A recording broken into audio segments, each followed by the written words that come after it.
저녁 식탁의 공기는 납처럼 무거웠다. 서울의 스카이라인이 한눈에 들어오는 펜트하우스의 다이닝룸은 최고급 대리석과 크리스털로 장식되어 있었지만 그 화려함은 가족 사이의 냉랭함을 감추지 못했다. JB그룹의 총수 박태준 회장은 두꺼운 스테이크를 썰며 맞은편에 앉은 아들 박진우를 차갑게 응시했다. 그의 눈빛은 날카로운 칼날 같아서 웬만한 어른도 주눅들게 할 정도였다. 박 회장의 아내 유지혜는 우아하게 와인잔을 기울이며 아들의 성적표에 대한 불만을 쏟아냈다. 그녀의 목소리는 부드러웠지만 가시가 돋쳐 있었다. 진우야, 이번 모의고사 성적은 정말 실망스럽구나. 대한민국 최고의 과외교사들을 붙여줬는데 대체 뭐가 문제인 거니? 우리가 너에게 부족하게 해준 게 뭐라도 있니? 그녀의 말은 아들을 걱정하는 듯했지만 실은 가문의 명성에 흠집이 가는 것을 용납할 수 없다는 경고에 가까웠다. 진우는 입을 꾹 다물고 있었다.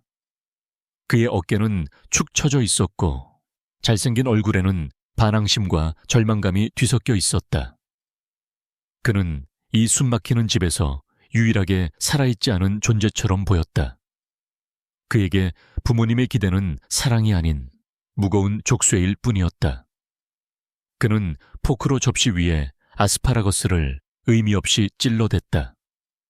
침묵은 그의 유일한 저항 방식이었다.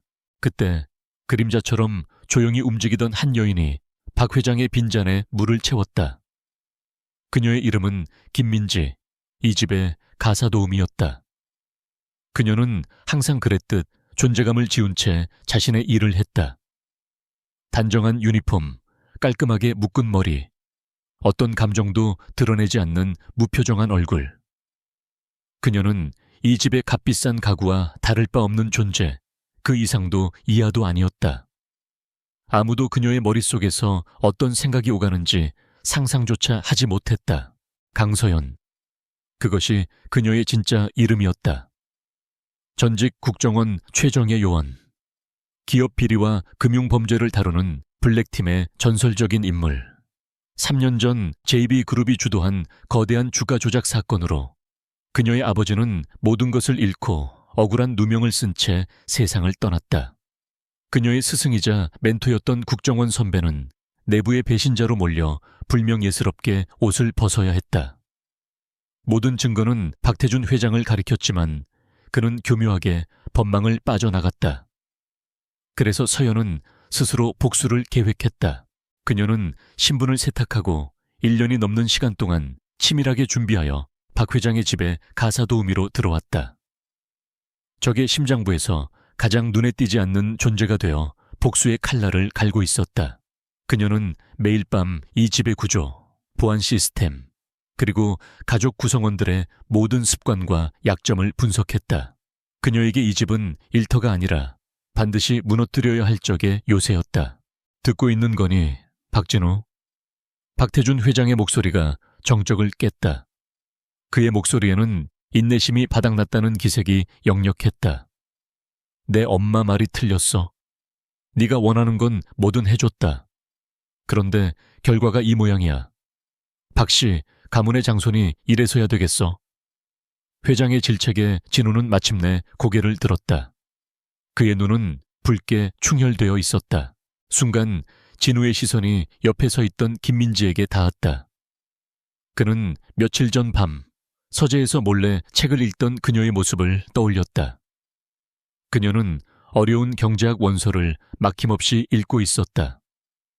진우는 그때 그녀가 평범한 가사도우미가 아닐지도 모른다고 생각했다. 그의 머릿속에 충동적이고도 대담한 생각이 스쳤다. 그것은 이 지긋지긋한 상황을 뒤엎을 수 있는 유일한 카드처럼 느껴졌다. 진우는 자리에서 벌떡 일어났다. 그리고 모두가 놀란 눈으로 쳐다보는 가운데 그는 김민지를 손가락으로 가리키며 외쳤다. 과외교사요. 더는 필요 없어요. 저분으로 할래요. 그의 선언은 다이닝룸에 폭탄처럼 떨어졌다. 박 회장도 유지혜도 심지어 조용히 서 있던 서연조차도 순간적으로 굳어버렸다. 유지혜가 가장 먼저 정신을 차렸다. 그녀는 히스테릭하게 소리쳤다. 뭐라고? 박진우, 너 지금 제정신이니? 저 여자는 그냥 가사도우미야. 네가 미쳤구나, 정말. 그녀는 경멸 가득한 눈으로 서연을 쏘아보았다. 마치 더러운 벌레를 보는 듯한 눈빛이었다. 그녀에게 아들의 발언은 가문의 품격을 바닥에 떨어뜨리는 최악의 수치였다. 박태준 회장의 얼굴은 분노로 굳어졌다. 그는 아들의 돌발 행동에 당황했지만 곧 특유의 냉정함을 되찾았다. 쓸데없는 소리 하지 마라. 장난도 정도가 있다. 그의 낮은 목소리는 거역할 수 없는 위험을 담고 있었다. 그는 아들의 반항을 힘으로 억누르려 했다. 하지만 진우는 이번만큼은 물러서지 않았다. 장난 아니에요. 진심이에요. 저분이 아니면 앞으로 공부 안 할 거예요. 학교도 자퇴할래요. 진우는 벼랑 끝에 선 사람처럼 절박하게 외쳤다. 그는 이 방법만이 자신을 억압하는 부모에게서 벗어날 수 있는 길이라고 생각했다. 그의 눈에는 확고한 의지가 담겨 있었다. 이것은 단순한 투정이 아니라 자신의 삶을 건 도박이었다. 모든 시선이 강서연에게 쏠렸다. 그녀는 여전히 미동도 없이 서 있었다. 그녀의 무표정한 얼굴 뒤로 수만 가지 계산이 빠르게 이루어지고 있었다. 이것은 계획에 없던 돌발 상황이었다. 하지만 동시에 절호의 기회이기도 했다. 가사도우미라는 신분으로는 박 회장의 서재나 개인 공간에 접근하는데 한계가 있었다. 하지만 아들의 과외교사가 된다면 그것은 모든 문을 열 수 있는 만능 열쇠와도 같았다. 서연은 속으로 쾌재를 불렀다. 박진우라는 변수가 그녀의 복수 계획에 예상치 못한 날개를 달아준 셈이었다. 그녀는 이 기회를 절대 놓칠 수 없었다. 그녀는 이 혼란스러운 상황 속에서도 침착하게 자신이 해야 할 연기를 떠올렸다. 당황하고 겁에 질린 평범한 가사도우미의 연기. 도련님, 무슨 말씀이세요? 저는 배운 것도 없는 사람이라. 서연은 일부러 목소리를 떨며 말했다. 그녀는 시선을 바닥에 고정한 채 어쩔 줄 몰라 하는 모습을 연기했다. 그녀의 연기는 너무나 완벽해서 유지혜는 더욱 그녀를 경멸하게 되었다. 거봐, 얘도 안 된다잖아. 어디서 감히. 하지만 박태준 회장은 다른 생각을 하고 있었다. 그는 아들의 완강한 태도에 골치가 아팠다. 당장 중요한 사업 계약을 앞두고 집안에 불화가 생기는 것은 원치 않았다. 그는 김민지라는 가사도우미를 흘긋 쳐다보았다. 그의 눈에는 그녀가 하찮은 존재일 뿐이었다. 그는 이 상황을 가장 빠르고 효율적으로 해결할 방법을 찾았다. 조다. 박 회장이 마침내 입을 열었다. 그의 결정에 유지혜는 경악했다. 여보, 지금 뭐라고 했어요? 하지만 박 회장은 아내의 말을 무시하고 진우를 향해 말했다. 내 뜻대로 해주마.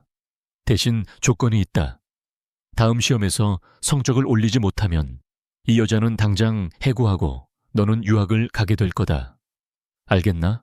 그것은 아들에게 던지는 미끼이자 서연에게는 살얼음판 같은 기회였다. 실패는 곧 모든 것의 끝을 의미했다. 하지만 서연에게 실패란 선택지에 없었다. 그녀는 고개를 들어 박 회장을 바라보았다. 그녀의 눈에는 두려움과 망설임이 담겨 있는 것처럼 보였다. 그러나 그 깊은 곳에서는 승리에 대한 확신과 차가운 분노가 불타오르고 있었다. 회장님, 제가 어떻게 감히... 그녀는 말을 끝맺지 못했다.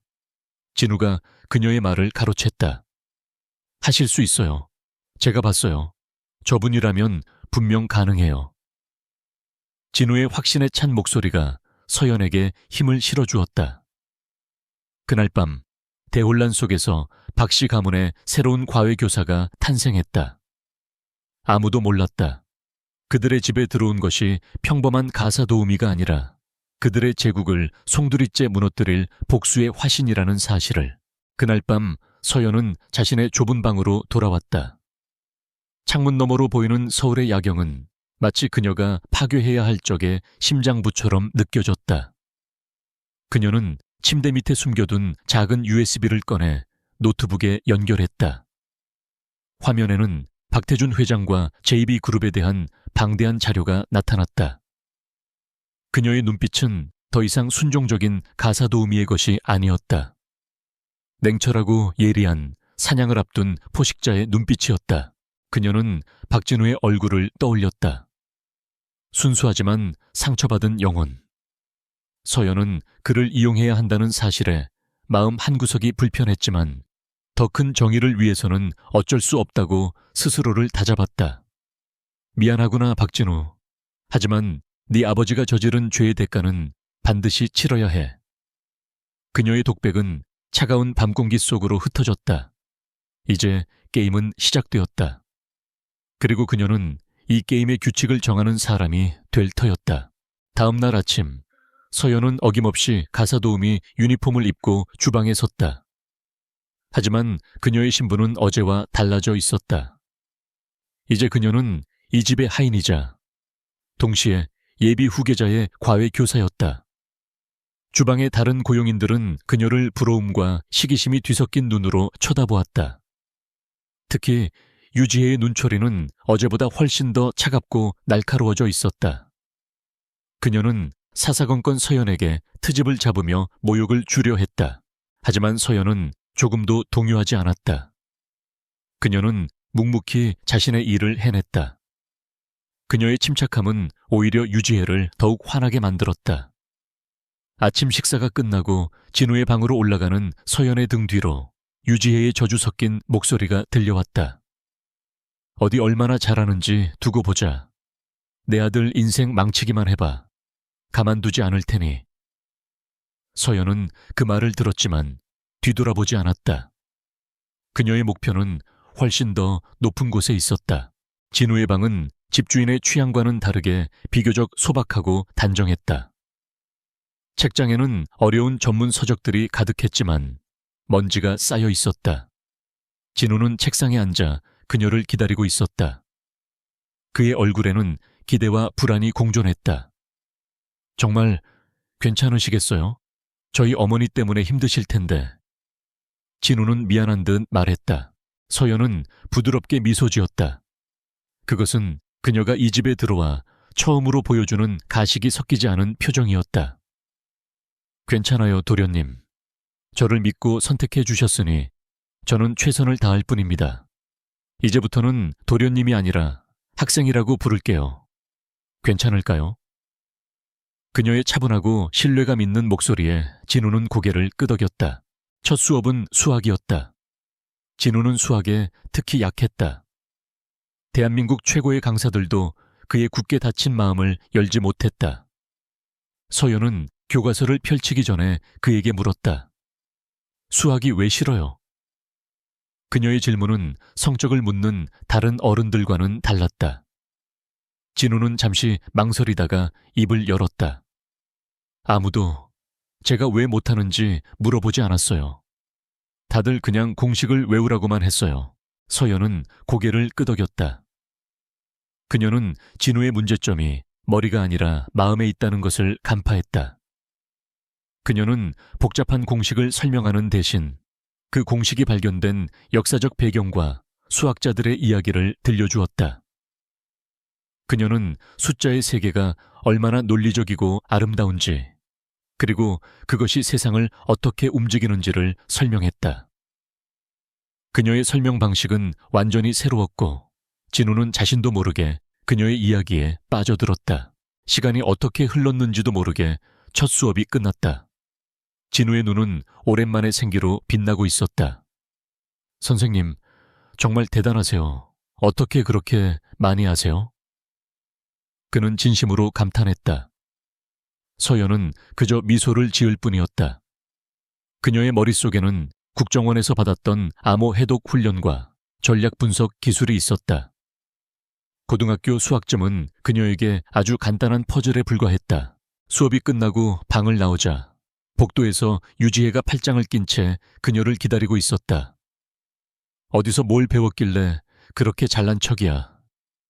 꼬리치면서 내 아들 홀리지 마. 네 주제를 알아야지. 그녀의 비아냥거림에도 서연은 예의 바르게 고개를 숙였다. 사모님, 저는 제 일을 할 뿐입니다.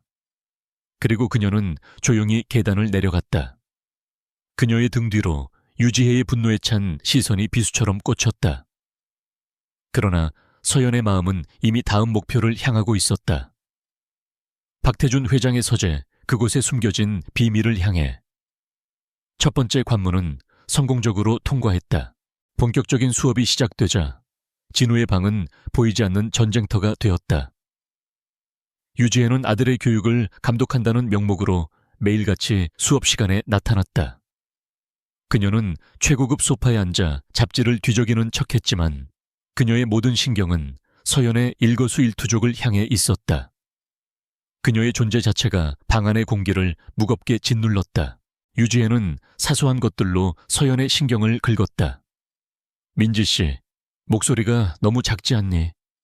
그러니 우리 진우가 집중을 못하지. 혹은 그렇게 어려운 것부터 가르치면 애가 질려버려요. 역시 뭘 모르는 사람은 어쩔 수 없다니까. 그녀의 말들은 꿀을 바른 독화살처럼 날아와 서연에게 박혔다. 하지만 서연은 조금도 흔들리지 않았다. 그녀는 유지혜를 향해 돌아보며 옅은 미소를 지을 뿐이었다. 사모님 염려 덕분에 더 신경 써서 가르치겠습니다. 서연은 완벽하게 예의 바른 태도를 유지했다. 그녀의 이런 반응은 유지혜를 더욱 화나게 만들었다. 상대가 발끈해야 직성이 풀리는데 서연은 마치 잔잔한 호수 같아서 아무리 돌을 던져도 파문 하나 잃지 않았다. 오히려 그 돌은 힘없이 가라앉아 유지혜 자신의 속만 까맣게 태웠다. 서연의 교육 방식은 독특했다. 그녀는 주입식 교육 대신 진우 스스로 생각하고 답을 찾게 유도했다. 역사 시간에는 단순히 연도를 외우게 하는 것이 아니라 특정 역사적 사건이 현대 사회에 미치는 영향을 토론했다. 문학 시간에는 작가의 삶과 작품의 시대적 배경을 이야기하며 진우의 상상력을 자극했다.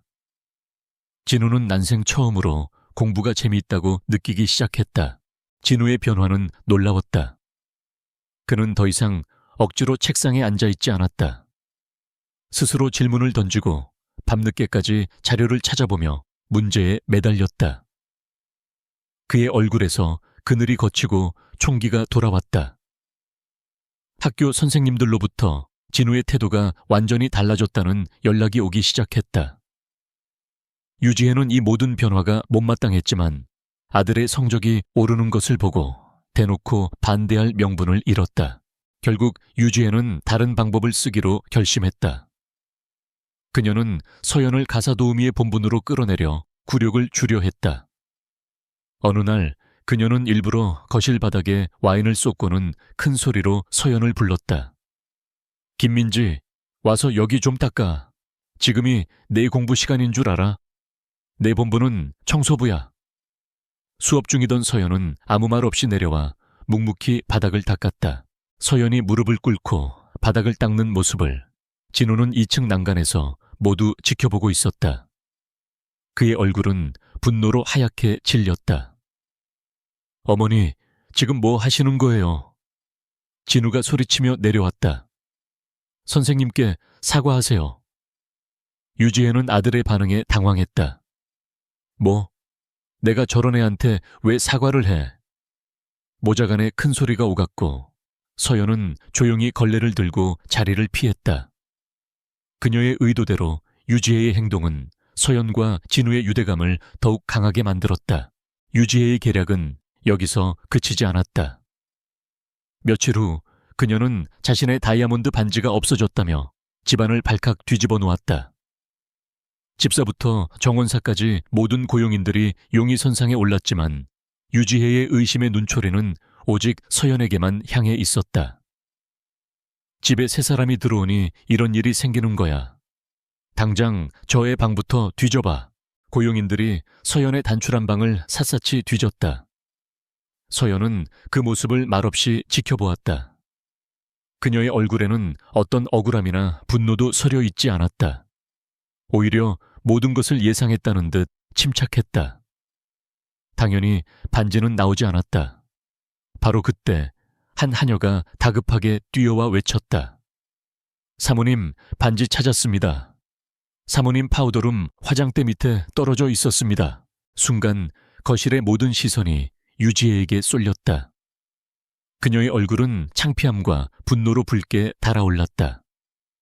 그녀는 서연을 노려보며 억지로 변명했다. 내가 깜빡했나 보네. 사건은 그렇게 일단락되었지만 집안의 모든 사람들은 진실이 무엇인지 알고 있었다. 서연의 결백함과 유지혜의 졸렬함만 증명되었을 뿐이었다. 서연은 이 모든 소동을 자신의 평판을 높이는 발판으로 삼았다. 이 사건 이후 진우는 서연을 완전히 신뢰하게 되었다. 그는 그녀를 단순한 과외교사가 아닌 자신의 유일한 편이자 인생의 멘토로 여기기 시작했다. 그는 수업 시간 외에도 자주 서연을 찾아와 자신의 고민을 털어놓았다. 가족 문제, 미래에 대한 불안, 그리고 아버지에 대한 두려움까지도. 아버지는 제가 당신처럼 되길 바라세요. 하지만 전 싫어요. 돈 때문에 다른 사람에게 상처 주는 기계가 되고 싶지 않아요. 어느 날 밤 진우는 서연에게 속마음을 고백했다. 그의 목소리는 작게 떨리고 있었다. 서연은 그의 말을 조용히 들어주었다. 그녀는 진우의 고백 속에서 박태준 회장의 약점을 찾고 있었다. 부자 간의 불화, 그것은 가장 견고한 성벽도 안에서부터 무너뜨릴 수 있는 균열이었다. 진우 학생은 아버님과 다른 사람이 될 수 있어요. 충분히 그럴 힘이 있어요. 서연은 진심을 담아 그를 위로했다. 그녀의 말에 진우는 큰 위안을 얻었다. 그는 서연이 자신을 진정으로 이해해주는 유일한 사람이라고 믿었다. 그는 그녀에게 자신의 모든 것을 보여주기 시작했다. 심지어 아버지가 자신에게 경영 수업이라며 보여주었던 회사의 비밀 문서들에 대해서도 이야기하기 시작했다. 서연은 진우가 무심코 뱉는 정보의 조각들을 머릿속에서 치밀하게 조합했다. 해외 페이퍼 컴퍼니의 이름, 의심스러운 자금의 흐름, 정계 인사들과의 비밀스러운 만남. 진우는 모르고 있었지만 그는 복수의 여신에게 적의 요새 지도를 스스로 넘겨주고 있는 셈이었다. 서연은 그의 순수한 신뢰를 이용해야 한다는 사실에 죄책감을 느꼈지만 아버지의 원수를 갚기 위해서는 감수해야 할 대가였다. 한 달이 지나고 중간고사가 치러졌다. 결과는 놀라웠다. 박진우는 전교 꼴찌 수준에서 상위권으로 수직 상승했다. 특히 그가 가장 싫어했던 수학은 만점을 받았다. 학교는 발칵 뒤집혔고 진우는 일약 스타가 되었다. 이 소식은 당연히 박태준 회장의 귀에도 들어갔다. 그날 저녁 박 회장은 서재로 서연을 불렀다. 회장의 서재는 그녀가 이 집에 들어온 후 처음으로 공식적으로 발을 들인 곳이었다. 거대한 책장과 육중한 원목 책상, 벽에 걸린 사냥 트로피들이 주인의 권위적인 성격을 그대로 보여주고 있었다. 박 회장은 책상 뒤 가죽 의자에 앉아 서연을 쏘아보았다. 그의 눈빛은 이전의 무관심이 아닌 날카로운 분석과 경계심을 담고 있었다. 진우 성적표를 봤다. 수고했더군. 박 회장의 칭찬은 건조했다. 그는 인정하고 싶지 않다는 듯한 표정이었다. 솔직히 말해봐. 무슨 생각이지? 네 목적이 뭐야? 그는 단도직입적으로 물었다.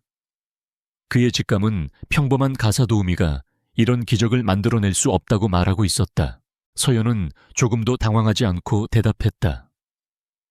회장님께서 주신 기회에 최선을 다했을 뿐입니다. 제 목적은 단 하나.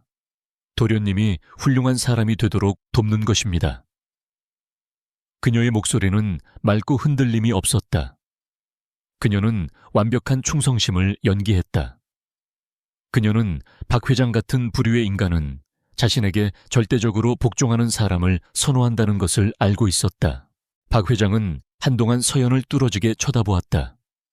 그는 그녀의 눈에서 무언가를 읽어내려 애썼지만 보이는 것은 그저 고요한 충성심뿐이었다. 좋아, 앞으로도 계속 진우를 맡아. 보수는 두둑하게 챙겨주지.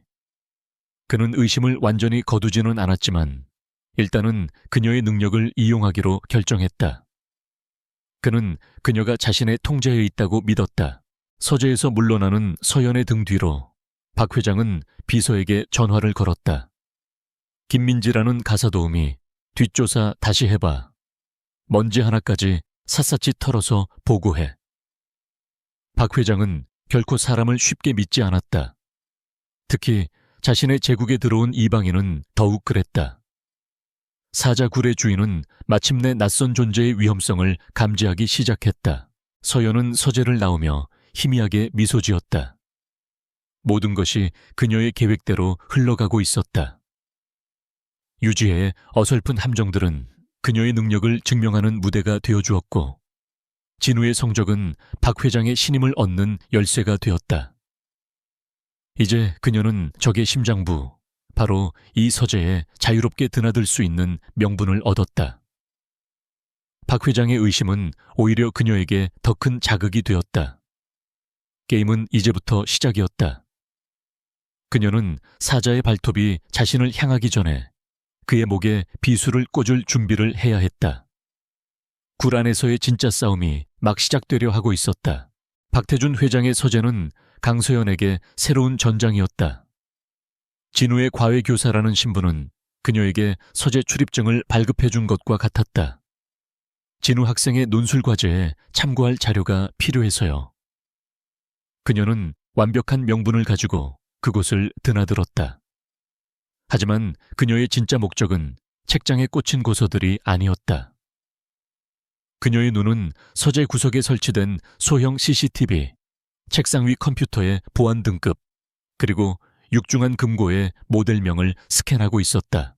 그녀는 기회를 기다렸다. 박 회장의 모든 일정은 분 단위로 관리되고 있었다. 그녀는 집사의 스케줄표를 몰래 확인하여 박 회장이 외부 미팅으로 최소 3시간 이상 집을 비우는 날을 파악했다. 그날 진우는 학교 축제 준비로 늦게 귀가할 예정이었고 유지혜는 갤러리 VVIP 행사에 참석했다. 완벽한 기회였다. 집안의 모든 눈들이 잠시 다른 곳을 향한 틈을 타 그녀는 조용히 서재로 스며들었다. 서재의 공기는 차갑고 묵직했다. 서연은 문을 잠그고 가장 먼저 CCTV를 무력화했다. 그녀는 손목시계처럼 위장한 소형 전파 교란 장치를 이용해 감시 시스템에 미세한 노이즈를 흘려보냈다. 감시실에서는 그저 낡은 장비의 일시적인 오류로 보일 터였다. 이제 그녀에게 주어진 시간은 많지 않았다. 그녀의 심장이 세차게 뛰었지만 손끝은 조금의 떨림도 없었다. 다음 목표는 박 회장의 컴퓨터였다. 최고 수준의 보안 프로그램이 설치되어 있었지만 서연에게는 무용지물이었다. 그녀는 박 회장의 심리를 오랫동안 분석해왔다. 그는 오만하고 자기 과시욕이 강한 인간. 비밀번호는 분명 자신의 위대한 업적과 관련이 있을 터였다. 그녀는 JB그룹의 창립 기념일, 그가 적대적 M&A에 성공했던 날짜, 그의 첫 억만 달러 계약일 등을 조합하여 몇 번의 시도 끝에 로그인을 성공시켰다. 바탕화면에는 수많은 파일들이 있었지만 그녀가 찾는 것은 은닉 폴더 깊숙한 곳에 숨겨져 있었다. 그녀는 립스틱처럼 생긴 초소형 USB 복제 장치를 연결했다. 데이터가 복사되는 동안 그녀의 귀는 복도의 미세한 소리 하나도 놓치지 않았다. 모든 감각이 칼날처럼 곤두섰다. 갑자기 복도에서 발소리가 들렸다. 서연은 1초의 망설임도 없이 USB를 뽑아 주머니에 넣고 근처 책장에서 책을 꺼내 읽는 척했다. 누구 있습니까? 문 밖에서 집사의 목소리가 들렸다. 서연은 심호흡을 한번 하고 문을 열었다. 아, 저예요. 진우 학생 과제 때문에 참고할 책을 찾고 있었어요. 그녀는 태연하게 대답했다. 집사는 의심의 눈초리를 거두지 않았지만 별다른 증거를 찾지 못하고 돌아갔다. 서연은 가슴을 쓸어내렸다. 단 한 번의 실수도 용납되지 않는 위험한 줄타기였다. 그날 밤 자신의 방으로 돌아온 서연은 곧바로 데이터 분석에 착수했다. 대부분의 파일은 2중, 3중으로 암호화되어 있었다. 국정원 시절 그녀가 다루던 암호 체계보다 더 정교했다. 하지만 그녀는 포기하지 않았다. 밤을 새워 암호 해독 프로그램을 돌리고 수천 개의 키값을 대입한 끝에 마침내 첫 번째 방화벽을 뚫는 데 성공했다. 화면에 나타난 것은 거대한 빙산의 일각에 불과했다. 프로젝트 제우스, 오리온 펀드 등 알 수 없는 코드명으로 관리되는 수십 개의 차명 계좌 목록이었다. 자금은 조세 피난처인 케이맨 제도의 유령 회사를 거쳐 스위스 비밀 계좌로 흘러 들어가고 있었다. 액수는 천문학적이었다. 3년 전 그녀의 아버지를 파산시킨 주가 조작 사건으로 박 회장이 벌어들인 돈이 바로 이 비자금의 원천이었다. 서연은 주먹을 불끈 쥐었다. 심장이 분노로 들끓었다. 이것이 바로 박태준이 다른 사람들의 피눈물로 쌓아 올린 탐욕의 성이었다. 하지만 아직 결정적인 증거는 부족했다. 이 돈이 어디에 어떻게 사용되었는지 알아내야 했다. 수신자 목록에는 BB1, JET와 같은 암호명만 적혀 있을 뿐 실명은 철저히 가려져 있었다. 그녀의 첩보 활동과 동시에 진우와의 관계는 더욱 깊어졌다. 진우는 이제 그녀를 완전히 의지했다. 그는 서연에게서 어머니의 따뜻함과 아버지의 지혜를 동시에 느꼈다. 어느 날 진우는 낡은 앨범을 가져와 그녀에게 보여주었다. 그 속에는 지금과는 다른 단란해 보이는 가족의 모습이 담겨 있었다. 이때는 아버지도 저렇게 웃으셨어요. 진우는 어린 시절 사진을 가리키며 씁쓸하게 말했다. 언제부터였을까요? 아버지가 돈 말고는 아무것도 믿지 않게 된 게. 그는 아버지의 서재에서 우연히 봤던 서류들에 대해 이야기하기 시작했다. 이상한 이름의 회사들이 많았어요. 블루 드래곤 이니, 골든 피닉스 같은. 아버지는 그냥 투자 회사라고 하셨지만 분위기는 좀 무서웠어요. 블루 드래곤, 골든 피닉스. 서연의 머릿속에서 경고등이 울렸다. 그녀가 해킹한 비자금 파일에서 봤던 코드명과 일치했다. 진우가 무심코 던진 말이 결정적인 단서가 된 것이다. 혹시 그 서류들 어디에 있는지 알아요? 서연은 조심스럽게 물었다. 진우는 잠시 고민하더니 아버지의 서재에 있는 비밀 금고에 대해 이야기해 주었다. 할아버지의 유품이라며 아무도 못 건드리게 하세요. 비밀 금고. 그 안에 모든 비밀이 잠들어 있을 터였다. 하지만 그 금고는 최첨단 보안 장치로 보호되고 있었다. 서연 혼자 힘으로는 열 수 없었다. 그녀는 외부의 도움이 필요했다. 그녀는 조심스럽게 옛 동료에게 암호화된 메시지를 보냈다. 국정원에서 불명예스럽게 퇴직해야 했던 그녀의 멘토, 강철중 팀장이었다. 그는 비록 조직을 떠났지만 여전히 그녀를 믿고 지지해주는 유일한 사람이었다. 메시지는 간단했다. 레오니다스 금고, 설계도 필요. 레오니다스는 업계 최고의 보안 금고를 만드는 스위스 회사의 이름이었다. 강 팀장은 곧바로 답장을 보내왔다.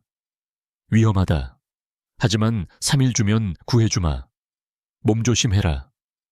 짧은 문장이었지만 그 안에는 서연을 향한 깊은 신뢰와 걱정이 담겨 있었다. 서연은 진우를 이용하고 있다는 죄책감에 시달렸다. 이 순수한 소년을 복수의 도구로 삼는 것이 옳은 일일까? 그녀는 진우의 잠든 얼굴을 보며 괴로워했다. 하지만 이내 마음을 다잡았다.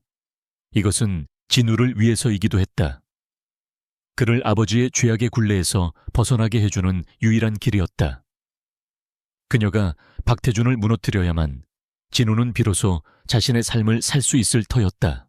며칠 뒤 금고 설계도를 손에 넣은 서연은 다시 한번 기회를 노렸다. 박 회장 부부가 주말 별장으로 떠난 밤, 그녀는 마지막 작전을 준비했다. 설계도를 분석하며 금고의 약점을 파악했다. 지문인식, 홍채인식, 복합 비밀번호까지. 거의 완벽에 가까운 보안이었다. 하지만 그녀는 단 하나의 허점을 발견했다. 비상전력 공급장치의 미세한 결함. 그녀는 집안의 메인 전원을 잠시 차단하여 비상전력 시스템을 가동시켰다. 시스템이 전환되는 단 3초의 시간 동안 보안 시스템에 일시적인 틈이 생겼다. 그녀는 그 찰나의 순간을 놓치지 않고 준비한 해킹 장비를 연결했다. 화면에 수많은 코드들이 폭포수처럼 쏟아졌다. 그녀의 손가락이 키보드 위에서 춤을 추었다. 마침내 철컥 하는 소리와 함께 육중한 금고문이 소리 없이 열렸다. 금고 안에는 현금 다발과 금괴, 그리고 여러 개의 검은색 장부가 들어있었다. 서연은 마른 침을 삼키며 장부를 펼쳤다. 그곳에는 그녀가 찾던 모든 것이 기록되어 있었다. 비자금이 흘러들어간 정재계 인사들의 실명, 뇌물 액수, 날짜, 그리고 그 대가로 JB그룹이 받은 특혜들. 그 명단의 가장 위에는 현직 검찰총장의 이름이 적혀 있었다. 박태준의 제국을 지탱하는 거대한 부패의 카르텔, 그 실체가 드러나는 순간이었다. 그녀의 아버지를 죽음으로 몰고 간 검은 거래의 전말이 모두 그 안에 있었다. 서연은 휴대용 스캐너로 모든 장부를 빠르게 스캔했다. 심장이 터질 것 같았지만 그녀는 침착함을 잃지 않았다. 모든 증거를 확보한 그녀는 금고를 완벽하게 원상복구하고 흔적을 지웠다. 이제 복수를 위한 모든 준비는 끝났다. 남은 것은 이 증거를 세상에 터뜨릴 가장 극적인 순간을 선택하는 것뿐이었다. 그녀가 막 서재를 빠져나오려던 순간이었다. 그녀의 등 뒤에서 차가운 목소리가 들려왔다. 늦은 시간에 내 서재에서 뭘 하고 있는 거지? 돌아보자. 그곳에는 별장에 갔어야 할 박태준 회장이 서 있었다. 그의 눈은 분노와 의심으로 이글거리고 있었다. 그는 처음부터 그녀를 시험하고 있었던 것이다. 덫에 걸린 것은 그녀였다. 박태준 회장의 목소리는 얼음장처럼 차가웠다. 그의 눈빛은 사냥감을 발견한 맹수처럼 번뜩였다. 강서연은 온몸의 피가 차갑게 식는 것을 느꼈다. 최악의 상황이었다. 모든 증거를 확보했다고 생각한 순간 적의 함정에 빠져버린 것이다. 그녀의 머릿속에서 수백 개의 시나리오가 맹렬한 속도로 그려졌다 사라졌다. 변명, 거짓말 혹은 힘으로 돌파할 것인가. 하지만 그녀는 이내 평정을 되찾았다. 여기서 무너지면 모든 것이 끝이었다. 그녀는 박태준이라는 인간을 다시 한번 분석했다.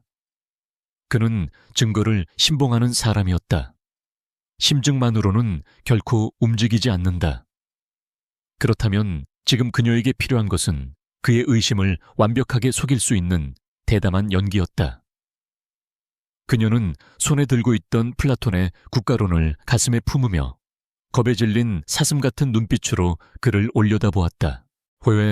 회장님, 별장에 가신 줄 알았습니다.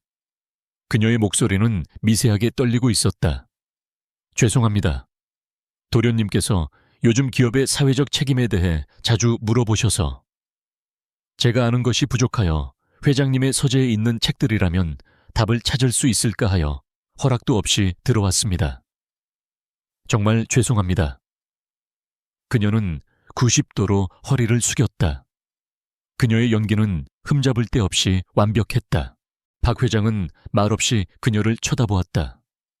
그의 시선은 그녀의 얼굴, 손, 들고 있는 책, 그리고 그녀의 등 뒤에 있는 굳게 닫힌 금고문을 차례로 훑었다. 그는 그녀의 말을 믿지 않았다. 하지만 그녀가 금고를 열었다는 증거 또한 없었다.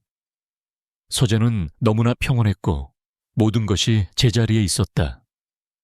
그는 잠시 동안 침묵을 지키다 차갑게 입을 열었다.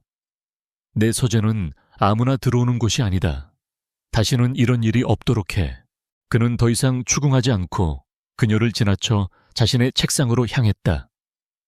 그것은 무언의 경고였다.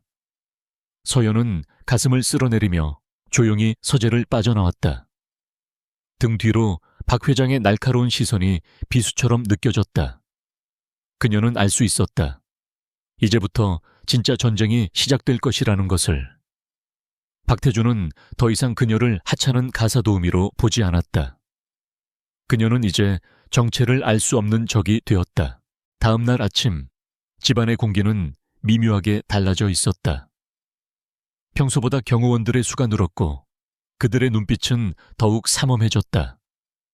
서연은 집안 곳곳에 새로운 소형 카메라들이 설치된 것을 발견했다. 그녀는 자신의 방으로 돌아와 도청장치 탐지기를 작동시켰다.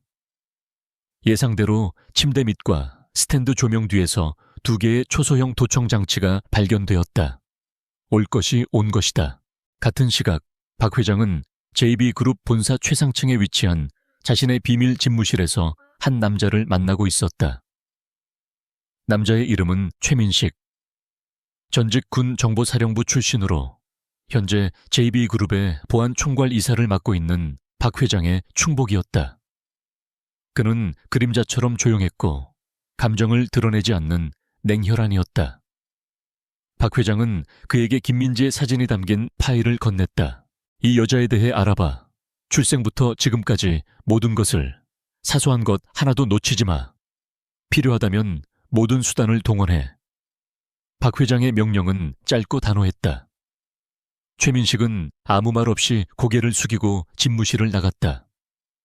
그의 팀은 즉시 김민지라는 유령을 추적하기 시작했다. 거대한 정보망이 한 개인을 향해 촘촘하게 조여오기 시작했다. 서연은 감시 속에서 더욱 조심스럽게 움직여야 했다. 그녀는 이제 방 안에서조차 연기를 해야 했다. 그녀는 도청장치를 향해 일부러 친구와 통화하는 척하며 시시콜콜한 신세 한탄을 늘어놓거나 인터넷 쇼핑몰을 구경하며 평범한 20대 여성의 모습을 연기했다. 그녀의 모든 행동은 최민식의 감시팀에게 실시간으로 보고되었다. 가장 시급한 문제는 확보한 증거를 외부로 전달하는 것이었다. 집안의 모든 통신망은 감시되고 있었다. 그녀는 외부 인터넷 접속이 불가능했다. 그녀는 옛 국정원에서 사용했던 고전적인 방식을 사용하기로 했다. 데드드롭, 데드드롭. 그녀는 진우의 과외 자료를 인쇄한다는 핑계로 집 밖에 문구점에 들렀다. 그리고 그곳 화장실에서 스캔 데이터가 담긴 마이크로 SD 카드를 껌종이에 싸서 병이 물탱크 뒤에 붙여놓았다. 그녀는 미리 약속된 암호로 강철중 팀장에게 메시지를 보냈다. 오래된 서점에서 조카 선물을 찾아두었으니 가져가세요. 그것은 데드드롭 위치에 물건을 두었으니 수거하라는 뜻이었다. 며칠 뒤 강 팀장은 평범한 등산객으로 위장하여 그녀가 지정한 공중 화장실에서 성공적으로 SD카드를 회수했다. 첫 번째 위기는 넘겼지만 서연은 최민식의 추적이 곧 자신의 위조된 신분을 파고들 것이라는 것을 알고 있었다. 최민식의 조사는 집요했다. 그는 김민지의 주민등록 서류에 적힌 주소지를 모두 방문했다. 그녀가 졸업했다는 지방 소도시의 작은 초등학교, 그녀가 살았다는 낡은 아파트.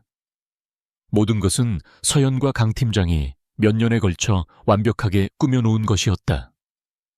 이웃들은 돈을 받고 그녀가 실제로 살았던 것처럼 증언해 주었고 학교의 생활기록부 역시 위조된 것이었다. 초기 조사에서 최민식은 아무런 허점도 발견하지 못했다. 하지만 그는 포기하지 않았다. 그는 무언가 부자연스럽다는 느낌을 지울 수 없었다. 김민지라는 여자의 삶은 너무나 평범해서 오히려 비현실적이었다. 어떤 불행도 어떤 특별한 사건도 없었다. 마치 누군가 일부러 만들어낸 이야기 같았다. 그는 원점으로 돌아가 그녀가 서류상으로 성장했다는 보육원을 다시 파고들기 시작했다. 그 사이 서연은 자신에게 쏠린 의심을 다른 곳으로 돌리기 위한 계략을 꾸몄다. 그녀는 일부러 다른 가사도우미가 볼 수 있는 곳에 JB그룹의 경쟁사인 태성그룹 소속 남자의 사진을 놓아두었다. 그리고 밤에는 도청장치를 향해 그 남자와 사랑에 빠진 것처럼 슬픈 독백을 연기했다. 오빠, 미안해. 나 때문에 힘들지. 조금만 기다려줘. 내가 이 집에서 꼭 성공해서 나갈게. 이 정보는 즉시 최민식에게 보고되었다. 김민지가 경쟁사 직원과 연인 관계라는 사실은 그녀의 행동에 대한 그럴듯한 동기를 제공했다. 산업 스파이. 박 회장은 그녀가 돈 때문에 혹은 사랑 때문에 태성그룹에 사주를 받고 잠입했다고 의심하기 시작했다. 서연의 의도대로 그들의 의심은 진실에서 한 걸음 더 멀어졌다. 하지만 이것은 시간을 벌기 위한 임시 방편일 뿐이었다. 최민식은 끈질겼다. 그는 마침내 김민지의 위조된 신분에서 결정적인 허점을 찾아냈다. 그녀가 있었다는 보육원의 오래된 기록을 뒤지던 중 그는 화재 사건 기록을 발견했다. 보육원은 그녀가 입소하기 1년 전에 이미 화재로 전소되어 모든 기록이 사라진 상태였다.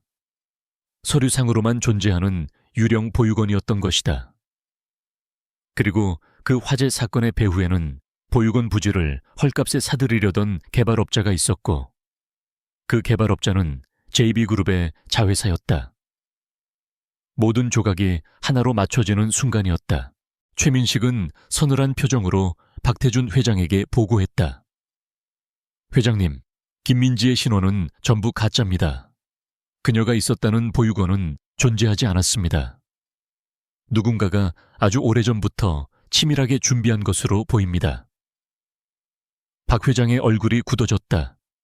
그의 눈에서 살기가 번뜩였다. 경쟁사의 산업 스파이 수준이 아니었다.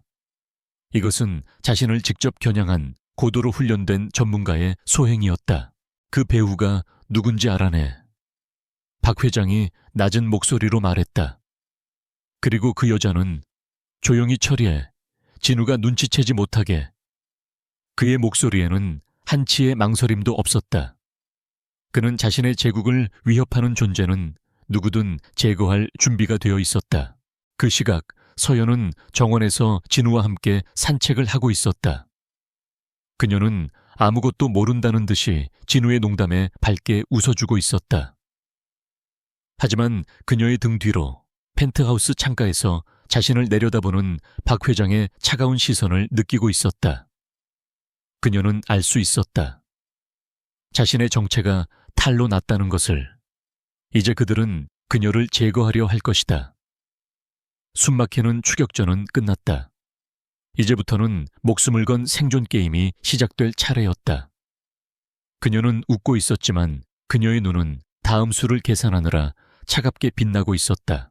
박태준 회장의 살기 어린 시선을 등 뒤로 느끼며 강서연은 정원에서의 산책을 아무렇지 않게 마쳤다. 그녀는 진우에게 저녁 식사 전에 방으로 돌아가 쉬라고 말하며 평소처럼 다정하게 웃어 보였다. 하지만 그녀의 머릿속은 이미 생존을 위한 체스판이 되어 앞으로 벌어질 모든 경우의 수를 계산하고 있었다. 이제 이 집은 더 이상 정보 수집을 위한 잠입지가 아니었다. 그녀를 죽이려는 맹수들이 우글거리는 적의 소굴이었다.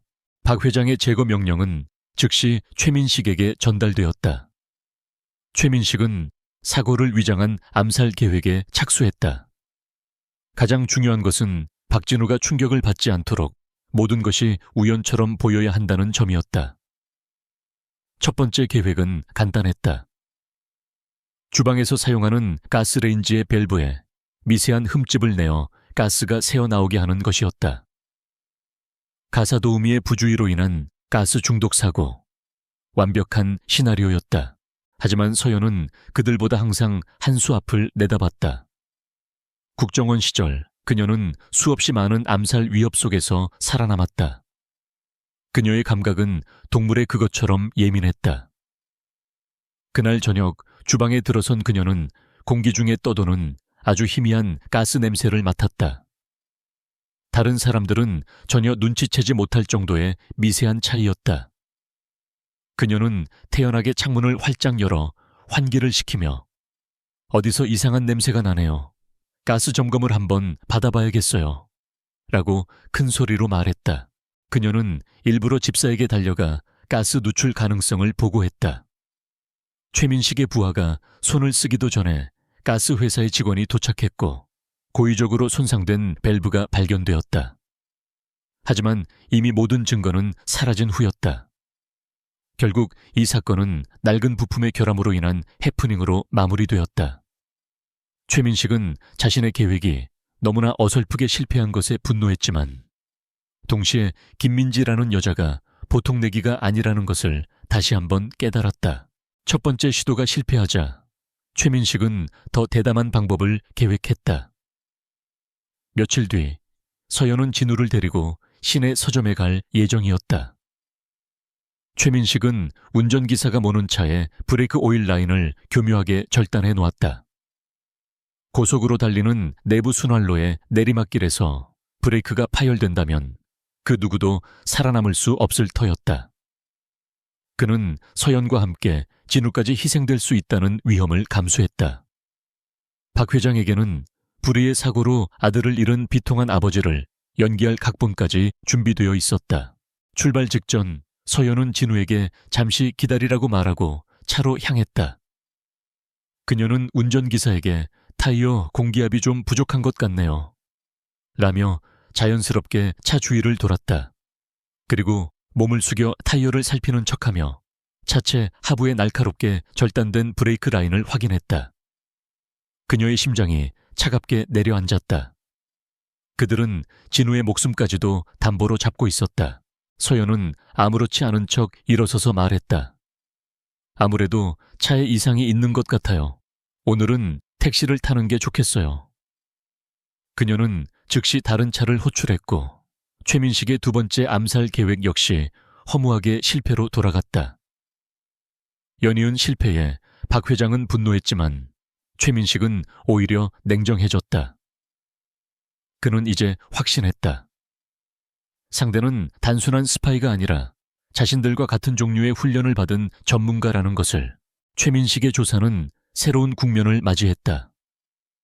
그는 김민지라는 가짜 신분을 추적하는 것을 멈추고 대신 JB그룹에 원한을 가질 만한 인물들의 목록을 작성하기 시작했다. 그리고 그들의 주변 인물 중 최근에 실종되거나 잠적한 여성이 있는지 역으로 추적했다. 그의 정보망은 경찰, 검찰, 심지어 국정원 내부에 심어둔 정보원까지 동원했다. 한편 서연은 강철중 팀장과 함께 금괴서 빼낸 비밀 장부에 암호를 해독하는 데 총력을 기울이고 있었다. 암호명으로 가려진 인물들의 신원을 밝혀내는 것이 복수의 마지막 퍼즐 조각이었다. 강 팀장은 국정원 시절의 인맥을 총동원하여 암호 체계를 분석했다. 그리고 마침내 첫 번째 이름이 모습을 드러냈다. 비왈. 그는 현직 서울중앙지검의 차장검사였다. 박태준의 모든 불법 행위를 눈감아주고 뒤를 봐주던 방패막이었다. 하나의 이름이 풀리자 다른 이름들도 연달아 해독되기 시작했다. 리스트에는 국회의원, 언론사 사주, 고위 경찰 간부 등 대한민국을 움직이는 권력자들이 즐비했다. 박태준은 돈으로 그들을 매수하여 거대한 부패 카르텔을 구축하고 있었던 것이다.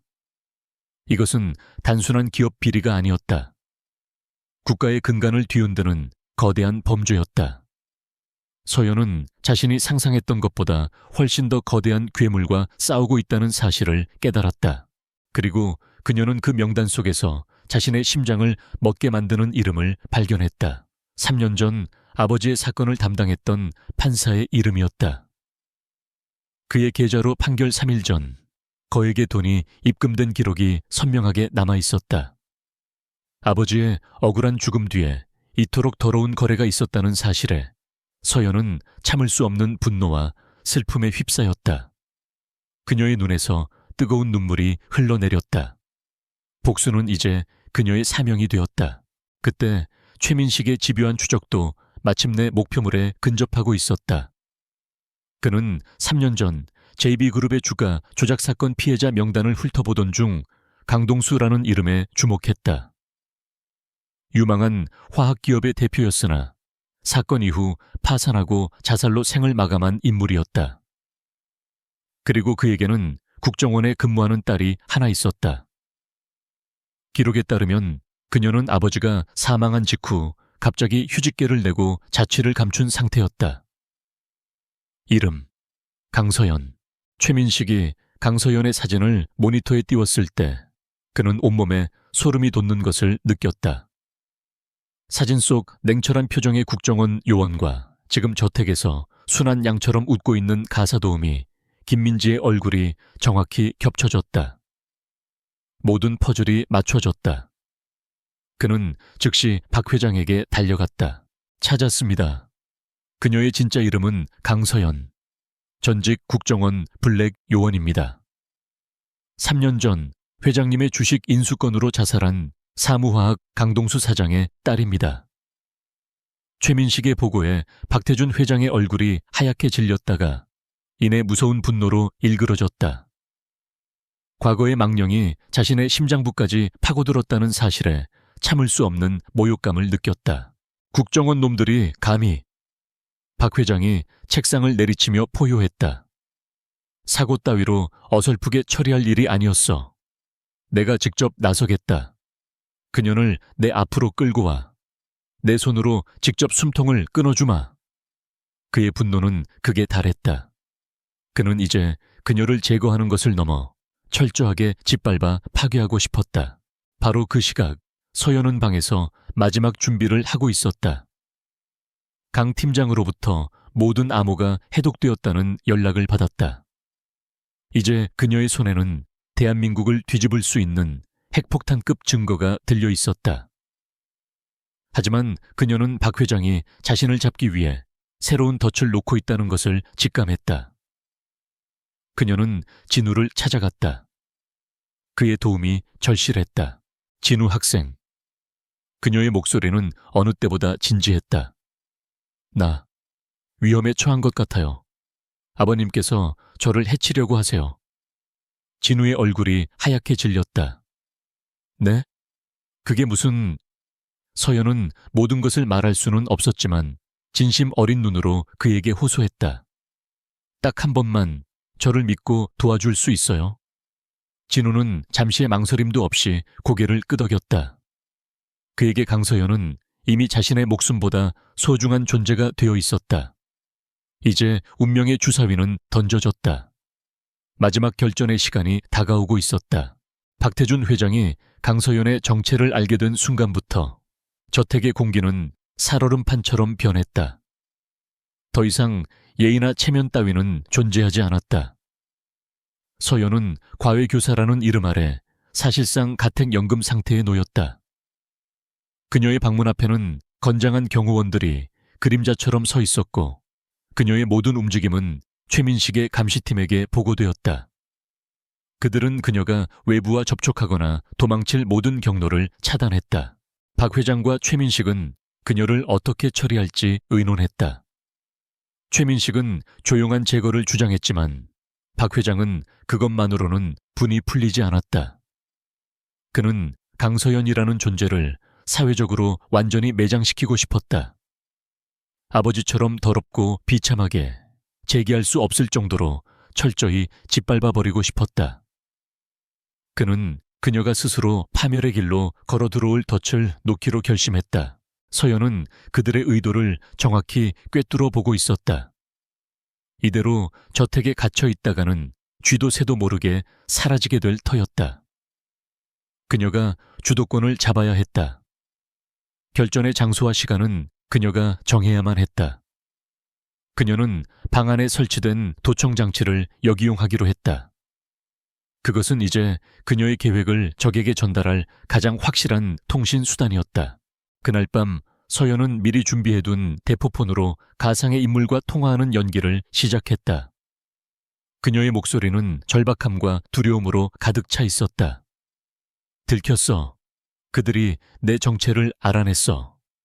당장 원본 장부를 빼내야 해.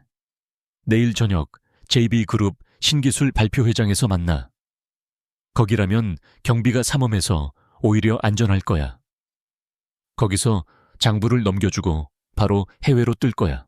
이 통화 내용은 실시간으로 최민식의 귀에 들어갔다. 원본 장부. 그 한마디에 박 회장의 눈이 번뜩였다. 완벽한 기회였다. 그룹의 가장 큰 행사가 열리는 날, 수많은 언론과 투자자들이 모인 자리에서 그녀를 산업 스파이 현행범으로 체포한다. 그녀가 훔친 가짜 장부와 함께 이보다 더 완벽한 시나리오는 없었다. 그는 강서연이 제 발로 호랑이 굴로 걸어 들어오고 있다고 확신했다. 계획 변경이다. 박 회장은 최민식에게 명령했다. 내일 행사가 끝날 때까지 그녀를 풀어줘. 미행만 붙여. 그녀가 접선책과 만나는 순간 그 자리에서 둘 다 족쳐. 언론에 대대적으로 터뜨릴 준비도 해둬. 제비그룹의 핵심 기술을 빼돌리려던 비운의 전직 국정원 요원. 헤드라인이 아주 마음에 드는군. 그의 얼굴에 잔인한 미소가 떠올랐다. 그는 이미 승리를 예감하고 있었다. 이제 서연에게 남은 과제는 이 감옥 같은 저택을 빠져나가는 것이었다. 그녀는 마지막으로 진우의 도움이 필요했다. 그녀는 경호원들의 눈을 피해 진우의 방으로 갔다. 그녀는 진우에게 모든 진실을 말해줄 수는 없었지만 진심을 담아 이야기했다. 내 아버지는 나를 오해하고 있어. 내가 회사의 기밀을 훔쳤다고 믿고 계셔. 내일 신기술 발표회장에 가서 내 결백을 증명해줄 사람을 만나야 해. 내가 여기서 빠져나갈 수 있게 도와주겠니? 진우는 혼란스러웠다. 하지만 그의 마음속에서 아버지에 대한 불신과 서연에 대한 믿음이 충돌했다. 그는 지난 몇 달간 자신을 변화시켜준 유일한 어른, 서연의 눈을 바라보았다. 그녀의 눈에는 거짓이 없었다. 그는 마침내 결심했다. 제가 어떻게 하면 되죠? 그의 목소리는 작았지만 단호했다. 다음 날 오후 서연이 저택을 빠져나가기로 한 시간. 진우는 계획대로 움직였다. 그는 거실로 내려와 일부러 고가의 도자기를 깨뜨렸다. 엄청난 파열음과 함께 집안의 모든 시선이 그에게 쏠렸다. 유지혜가 비명을 지르며 달려왔고 집사와 하녀들 그리고 서연을 감시하던 경호원들까지 모두 거실로 모여들었다. 진우는 미친 사람처럼 소리를 지르며 난동을 부렸다. 다 지긋지긋해. 이 집에서 나가버릴 거야. 모두가 진우의 돌발 행동에 정신이 팔린 사이 서연은 유령처럼 저택의 뒷문으로 빠져나왔다. 그녀는 담벼락 밑에 미리 숨겨둔 옷으로 갈아입고 평범한 행인처럼 인파 속으로 사라졌다. 그녀는 뒤돌아보지 않았다. 진우에게 미안했지만 이것이 그를 위한 최선의 길이기도 했다. 잠시 후 강철중 팀장이 운전하는 낡은 차가 그녀 앞에 멈춰 섰다. 모든 준비는 끝났다. 강 팀장이 비장한 표정으로 말했다. 그의 손에는 서연이 넘겨준 비밀 장부에 모든 데이터가 담긴 노트북이 들려 있었다. 그들은 이미 신뢰할 수 있는 몇몇 언론사와 양심적인 검찰 고위 간부에게 증거 자료를 넘긴 상태였다. 발표회장에서 서연이 신호를 보내는 즉시 모든 것이 세상에 공개될 터였다. 서연의 역할은 미끼이자 이 거대한 작전의 기폭제였다. 같은 시각 발표회장이 열릴 컨벤션 센터는 박태준의 왕국이 되어 있었다. 최민식은 수백 명의 보안 요원과 사복경찰을 곳곳에 배치했다. 모든 출입구와 비상구는 통제되었고 수백 대의 CCTV가 거미줄처럼 행사장을 감시하고 있었다. 그는 강서연이라는 여우 한 마리를 잡기 위해 거대한 철창을 만들어 놓았다. 그는 자신의 통제실 모니터를 바라보며 만족스러운 미소를 지었다. 박 회장은 대기실에서 연설문을 마지막으로 점검하고 있었다. 그는 최고의 컨디션을 유지하고 있었다. 오늘 그는 JB그룹의 빛나는 미래를 선포하고 동시에 자신의 제국을 위협하던 더러운 벌레를 대중 앞에서 처단할 예정이었다. 그의 오만함은 하늘을 찔렀다. 그는 자신이 이 게임의 승자라고 조금도 의심하지 않았다. 저녁이 되자 행사장 안은 수많은 인파로 가득 찼다. 정재계 인사들, 외국인 투자자들, 그리고 수백 명의 기자들이 모여들었다. 서연은 평범한 직장 여성으로 위장한 채 인파 속에 섞여 행사장 안으로 들어섰다. 그녀가 게이트를 통과하는 순간 최민식의 통제실 모니터에 경고등이 켜졌다. 목표물, 비게이트 통과, 행사장 진입 확인, 최민식의 입가에 미소가 걸렸다. 전 요원 위치 고수, 여우가 덫으로 들어왔다. 사냥을 시작한다. 그의 목소리가 무정의를 통해 모든 팀원에게 전달되었다. 수십 명의 눈이 일제히 서연을 향했다. 하지만 그들은 그녀를 섣불리 덮치지 않았다. 박 회장의 명령대로 그녀가 접선책과 만나는 결정적 순간을 기다리고 있었다. 화려한 조명이 무대를 비추고 웅장한 음악과 함께 사회자가 등장했다. 그리고 마침내 오늘의 주인공인 박태준 회장이 우레와 같은 박수 소리를 받으며 무대 위로 올라섰다. 그는 자신감 넘치는 미소를 지으며 청중을 향해 손을 흔들었다. 그의 시선이 객석 어딘가에 있을 강서연을 찾는 듯했다. 그는 마치 사형 집행을 앞둔 왕처럼 거만해 보였다. 서연은 무대 뒤편에 거대한 스크린을 바라보았다. 그녀의 손에는 만년필로 위장한 소형 해킹 장치가 들려 있었다. 이제 곧 저 스크린에는 JB그룹의 신기술이 아니라 박태준의 추악한 진실이 상영될 터였다. 그녀는 주머니 속에 있는 아버지의 낡은 사진을 가만히 만졌다. 아버지, 이제 곧 끝나요. 그녀의 심장이 고요하지만 강하게 뛰기 시작했다. 최후의 결전, 그 막이 오르려 하고 있었다. 박태준 회장은 무대 중앙에서 스포트라이트를 받으며 열변을 토하고 있었다. 그의 목소리는 자신감과 권위로 가득 차 있었다. 그는 JB그룹의 혁신적인 미래와 투명한 경영을 약속했다. 객석의 사람들은 그의 말 한마디 한마디에 열광적인 박수를 보냈다. 그 순간 그는 자신이 세상의 왕이라도 된 것처럼 느꼈다. 연설의 클라이맥스에 다다랐을 때 그는 최민식에게 눈짓으로 신호를 보냈다. 사냥의 시간이었다. 신호를 받은 최민식의 부하들이 일제히 움직였다. 그들은 객석의 한 남자를 향해 맹렬하게 달려들었다. 강철중 팀장이 미리 심어둔 미끼였다. 홀 안의 모든 조명이 그곳을 비췄고 사람들의 시선이 쏠렸다. 박 회장은 연기를 시작했다. 이게 무슨 소란입니까? 경호팀은 뭘 하고 있는 겁니까? 저 여자가 저 남자에게 뭘 건네고 있습니다. 그는 강서연을 손가락으로 가리키며 외쳤다. 모든 것이 그의 각본대로 흘러가는 듯 했다. 바로 그 순간이었다. 모두의 정신이 소동에 팔린 틈을 타 서연은 손에 든 만년필의 버튼을 눌렀다. 박 회장의 등 뒤에 있던 거대한 스크린이 지지직거리며 깜박였다.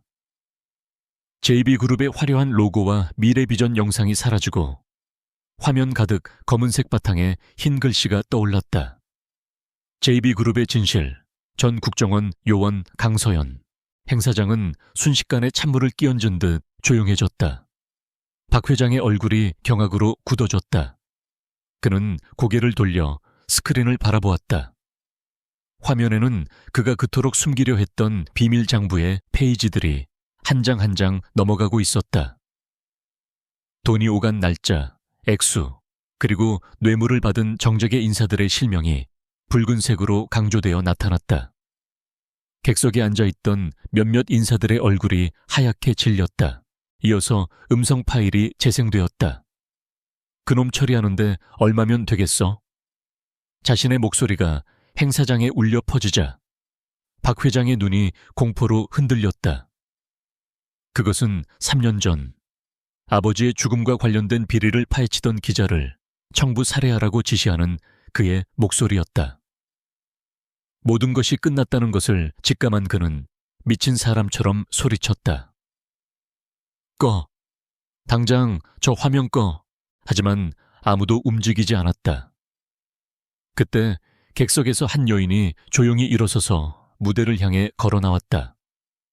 평범한 직장 여성의 옷을 입고 있었지만 그녀의 걸음걸이는 당당했고 눈빛은 그 어떤 경호원보다도 날카로웠다. 강서연이었다. 그녀는 작은 무선 마이크를 꺼내 입에 가져갔다. 제 이름은 강서연입니다. 그녀의 맑고 차분한 목소리가 행사장에 울려 퍼졌다. 그리고 저는 박태준 회장이 죽음으로 몰고 간 사무화학 강동수 사장의 딸입니다. 그녀의 고백에 장내는 술렁이기 시작했다. 그녀는 박 회장을 똑바로 응시하며 그의 죄악을 하나씩 열거했다. 주가 조작, 분식 회계, 뇌물 공여, 그리고 살인 교사까지. 그녀의 목소리는 떨림이 없었고 그녀가 제시하는 증거는 완벽했다. 박 회장은 이성을 잃었다. 저 미친년을 당장 끌어내. 그가 경호원들을 향해 고함을 질렀다. 최민식과 그의 부하들이 그녀를 향해 달려들었다. 하지만 서연은 더 이상 연약한 가사도우미가 아니었다. 그녀는 몸을 날려 달려드는 경호원들의 관절을 꺾고 급소를 가격하여 순식간에 제압했다. 그녀의 움직임은 빠르고 간결했으며 자비가 없었다. 국정원 최정예 블랙 요원의 실력이 유감없이 발휘되는 순간이었다. 최민식이 마지막으로 권총을 꺼내 그녀를 겨누었다. 움직이지 마. 하지만 그 순간 행사장 모든 문이 동시에 열리며 수십 명의 검찰 수사관들이 쏟아져 들어왔다. 강철중 팀장과 뜻을 함께하기로 한 양심적인 검사들이었다. 총 내려놔. 박태준 씨, 당신을 특정경제범죄 가중치 어벌법 위반 및 살인교사 혐의로 긴급 체포합니다. 모든 상황이 종료되었다. 박태준은 무대 위에서 허망한 표정으로 주저앉았다. 그의 철옹성 같던 제국이 한순간에 무너져 내리는 것을 그는 믿을 수 없었다. 수사관들이 그에게 다가가 차가운 수갑을 채웠다. 그는 끌려나가면서 서연을 증오 가득한 눈으로 노려보았다. 서연은 그의 눈을 피하지 않고 차갑고 고요한 눈빛으로 그를 마주했다. 길고 길었던 복수의 끝이었다. 그 후 몇 달 동안 대한민국은 JB그룹 게이트로 떠들썩했다. 박태준과 그의 부패 카르텔에 연루된 수많은 권력자들이 줄줄이 구속되었다. JB그룹의 주가는 폭락했지만 전문 경영인 체제가 도입되면서 점차 안정을 되찾아갔다. 유지혜는 모든 것을 잃고 사회에서 고립되었으며 텅 빈 저택에서 홀로 남겨졌다. 시간이 흘러 가을이 되었다. 서연은 아버지의 묘소를 찾았다. 그녀는 깨끗하게 닦은 묘비 앞에 국화꽃 한 다발을 내려놓았다. 아버지, 이제 편히 쉬세요. 그녀의 목소리는 평온했다. 복수는 끝났지만 그녀의 마음속에는 기쁨 대신 공허함과 슬픔이 남아있었다. 하지만 동시에 무거운 짐을 내려놓은 듯한 해방감도 느꼈다. 그때 누군가 그녀의 곁으로 다가왔다. 박진우였다. 그는 예전에 어둡고 반항적이던 소년이 아니었다. 한층 성숙하고 단단해진 청년의 모습이었다. 선생님. 그는 서연을 향해 깊이 고개를 숙였다. 감사합니다. 저를, 그리고 저희 아버지를 멈춰주셔서요. 그는 아버지를 대신해 진심으로 사죄했다. 그는 아버지의 재산을 사회에 환원하고 자신의 힘으로 새로운 삶을 시작하기로 결심했다고 말했다. 두 사람은 한동안 말없이 아버지의 묘를 바라보았다. 과거의 악연으로 얽혔던 두 사람이었지만 이제 그들의 눈에는 서로를 향한 이해와 연민이 담겨 있었다. 유학을 떠나기로 했어요. 완전히 다른 곳에서 다른 사람으로 살아보고 싶어요. 진우의 말에 서연은 따뜻하게 미소 지으며 고개를 끄덕였다. 꼭 훌륭한 사람이 될 거예요. 진우가 떠나고 서연은 홀로 남았다. 그녀는 국정원의 복귀 제안을 거절했다. 그녀는 더 이상 복수와 암투의 세계에서 살고 싶지 않았다. 그녀는 이제 강서연으로 평범한 한 사람으로 살아가고 싶었다. 그녀는 아버지의 묘를 뒤로하고 천천히 언덕을 내려왔다. 눈부신 가을 햇살이 그녀의 얼굴 위로 쏟아졌다. 길고 어두웠던 터널이 끝나고 마침내 그녀의 인생에 새로운 빛이 찾아오고 있었다. 그녀의 발걸음은 가볍고 희망찼다.